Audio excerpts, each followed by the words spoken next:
Bem-vindos ao Banho de Estrogênio!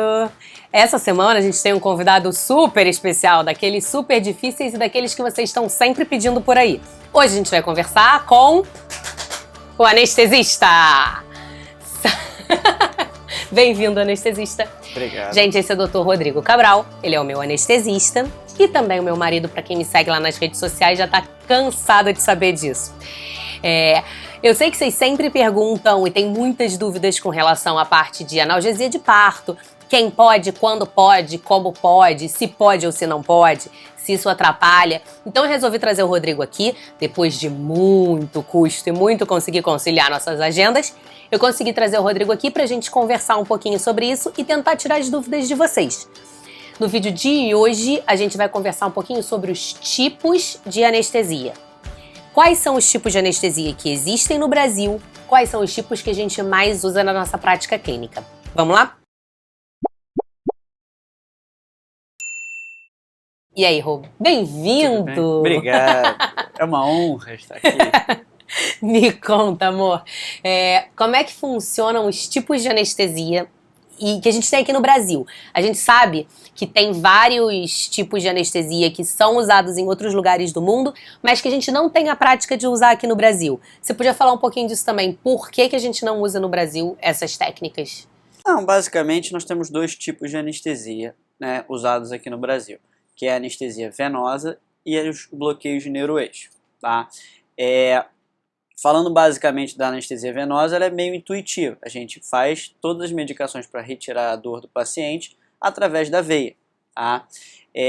Conforme a gente foi desenvolvendo novas medicações, a gente hoje em dia basicamente faz anestesia venosa desses pacientes com remifentanil, que é um opioide de ação ultra curta que a gente, uma vez cessando a infusão contínua que a gente coloca, a paciente está prontamente, em torno de 5 minutos, sem nenhum tipo de opioide dentro dela.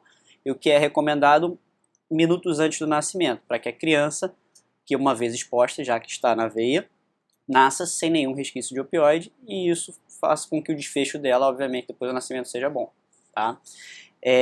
Quando a gente fala de anestesia de neuroeixo, a gente basicamente fala de dois tipos, né? A raquianestesia e a peridural. Né? Geralmente a peridural que a gente faz é uma peridural contínua, que a gente coloca um catéter e aí conforme a demanda de dor a gente vai fazendo medicação diversas vezes enquanto durar o trabalho de parto. Tá? Existem detalhes específicos de que momento a gente faz uma, de que momento a gente faz outra, a prática que cada um tem de que horas fazer, mas basicamente são esses dois tipos de anestesia. A gente geralmente acaba usando, e vocês conhecem mais, a tal da anestesia nas costas, né? Que são as anestesias, os bloqueios do neuroeixo que ele estava falando. Aquela coisa de passa um catéter nas costas e aí tira a dor da mulher, passa aquela agulha gigante que vocês tenham medo do caramba, e na verdade é super tranquila. Eu queria que você explicasse um pouquinho pra gente sobre essas. A gente sabe que dentro do neuroeixo a gente tem dois tipos diferentes de anestesia que a gente pode fazer e que acaba sendo os mais usados na prática clínica mesmo. Importante falar que os bloqueios de neuroeixo ainda são o padrão ouro, ou seja, é o melhor tipo de anestesia. Existem pessoas que têm algumas contraindicações, que aí basicamente faz com que a gente só tenha a opção da anestesia venosa. Mas o bloqueio do neuroeixo a gente faz com o paciente ou sentado ou virado de lado, tem toda uma preparação de limpeza das costas, colocação de campos estéreos em ambas as técnicas, e a gente com agulhas específicas para uma ou outra, a gente faz esse bloqueio. A gente até pode fazer os dois ao mesmo tempo. Existem kits que permitem que a gente faça ao mesmo tempo um e outro. Tá? Basicamente, a diferença entre uma e outra é a proximidade que a gente tem da região que a gente tira a dor, que no caso é a coluna e os nervos da coluna vertebral. Entendeu?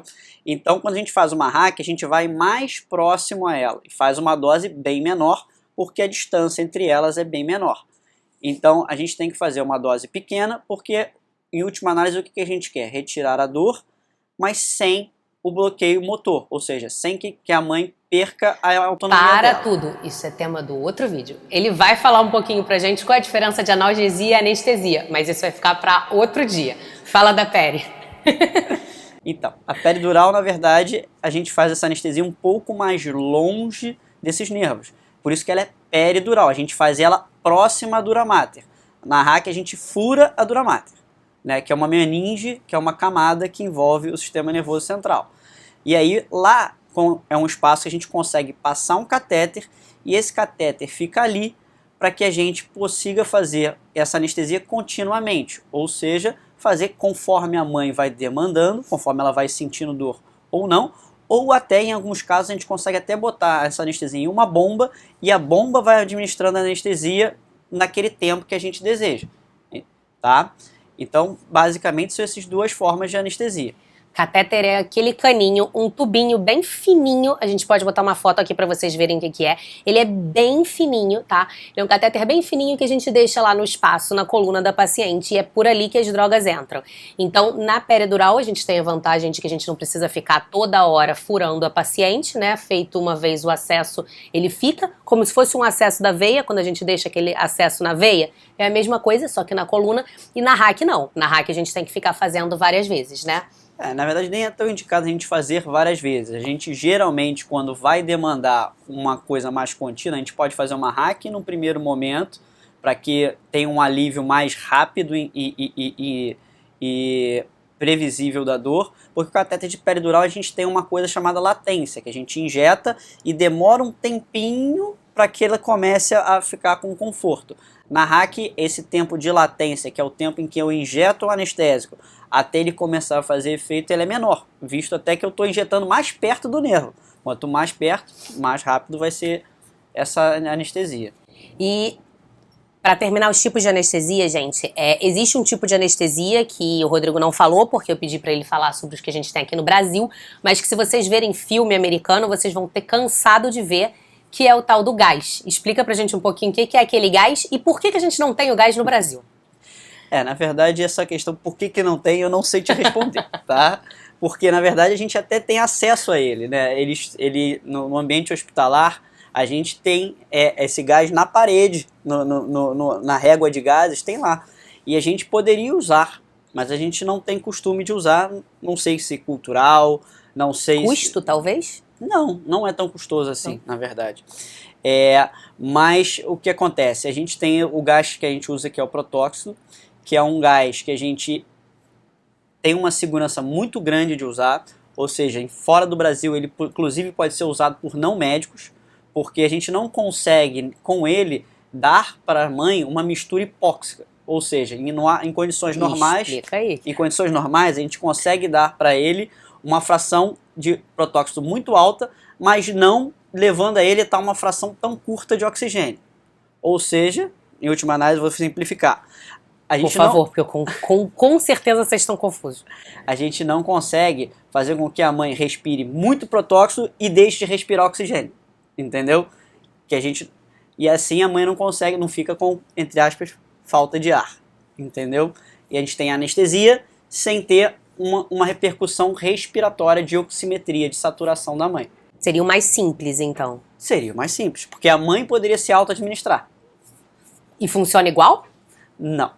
O padrão ouro são os bloqueios do neuroeixo.